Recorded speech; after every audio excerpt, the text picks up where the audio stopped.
12. En ce temps-là, Jésus traversa des champs de blé un jour de sabbat. Ses disciples, qui avaient faim, se mirent à arracher des épis et à manger. Les pharisiens, voyant cela, lui dirent : « Voici, tes disciples font ce qu'il n'est pas permis de faire pendant le sabbat. » Mais Jésus leur répondit : « N'avez-vous pas lu ce que fit David lorsqu'il eut faim, lui et ceux qui étaient avec lui ? Comment il entra dans la maison de Dieu et mangea les pains de proposition, qu'il ne lui était pas permis de manger, non plus qu'à ceux qui étaient avec lui, et qui étaient réservés aux sacrificateurs seuls? Ou n'avez-vous pas lu dans la loi que les jours de sabbat, les sacrificateurs violent le sabbat dans le temple sans se rendre coupables? Or, je vous le dis, il y a ici quelque chose de plus grand que le temple. Si vous saviez ce que signifie « Je prends plaisir à la miséricorde, et non au sacrifice », vous n'auriez pas condamné des innocents, car le Fils de l'homme est maître du sabbat. » Étant parti de là, Jésus entra dans la synagogue, et voici, il s'y trouvait un homme qui avait la main sèche. Ils demandèrent à Jésus : est-il permis de faire une guérison les jours de sabbat? C'était afin de pouvoir l'accuser. Il leur répondit : lequel d'entre vous, s'il n'a qu'une brebis, et qu'elle tombe dans une fosse le jour de sabbat, ne la saisira pour l'en retirer? Combien un homme ne vaut-il pas plus qu'une brebis? Il est donc permis de faire du bien les jours de sabbat. Alors il dit à l'homme : étends ta main. Il l'étendit, et elle devint saine comme l'autre. Les pharisiens sortirent, et ils se consultèrent sur les moyens de le faire périr. Mais Jésus, l'ayant su, s'éloigna de ce lieu. Une grande foule le suivit. Il guérit tous les malades, et il leur recommanda sévèrement de ne pas le faire connaître, afin que s'accomplisse ce qui avait été annoncé par Isaïe le prophète.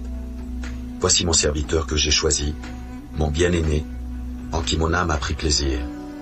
Je mettrai mon esprit sur lui, et il annoncera la justice aux nations. Il ne contestera point, il ne criera point, et personne n'entendra sa voix dans les rues. Il ne brisera point le roseau cassé, et il n'éteindra point le lumignon qui fume, jusqu'à ce qu'il ait fait triompher la justice.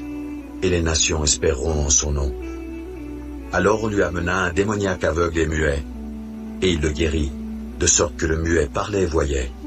Toute la foule étonnée disait : n'est-ce point là le fils de David? Les pharisiens ayant entendu cela dirent : cet homme ne chasse les démons que par Belzébuth, prince des démons. Comme Jésus connaissait leurs pensées, il leur dit : tout royaume divisé contre lui-même est dévasté, et toute ville ou maison divisée contre elle-même ne peut subsister.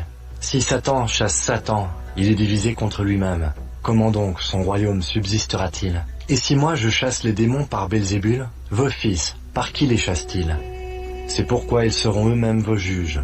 Mais si c'est par l'Esprit de Dieu que je chasse les démons, le royaume de Dieu est donc venu vers vous. Ou comment quelqu'un peut-il entrer dans la maison d'un homme fort et piller ses biens, sans avoir auparavant lié cet homme fort? Alors seulement, il pillera sa maison. Celui qui n'est pas avec moi est contre moi, et celui qui n'assemble pas avec moi disperse. C'est pourquoi je vous dis, tout péché et tout blasphème sera pardonné aux hommes, mais le blasphème contre l'Esprit ne sera point pardonné. Quiconque parlera contre le Fils de l'homme, il lui sera pardonné. Mais quiconque parlera contre le Saint-Esprit, il ne lui sera pardonné ni dans ce siècle, ni dans le siècle à venir. Ou dites que l'arbre est bon, et que son fruit est bon. Ou dites que l'arbre est mauvais, et que son fruit est mauvais, car on connaît l'arbre par le fruit. Race de vipères, comment pourriez-vous dire de bonnes choses, méchants comme vous l'êtes? Car c'est de l'abondance du cœur que la bouche parle. L'homme bon tire de bonnes choses de son bon trésor, et l'homme méchant tire de mauvaises choses de son mauvais trésor. Je vous le dis, au jour du jugement, les hommes rendront compte de toute parole vaine qu'ils auront proférée. Car par tes paroles tu seras justifié, et par tes paroles tu seras condamné. Alors quelques-uns des scribes et des pharisiens prirent la parole et dirent : maître, nous voudrions te voir faire un miracle.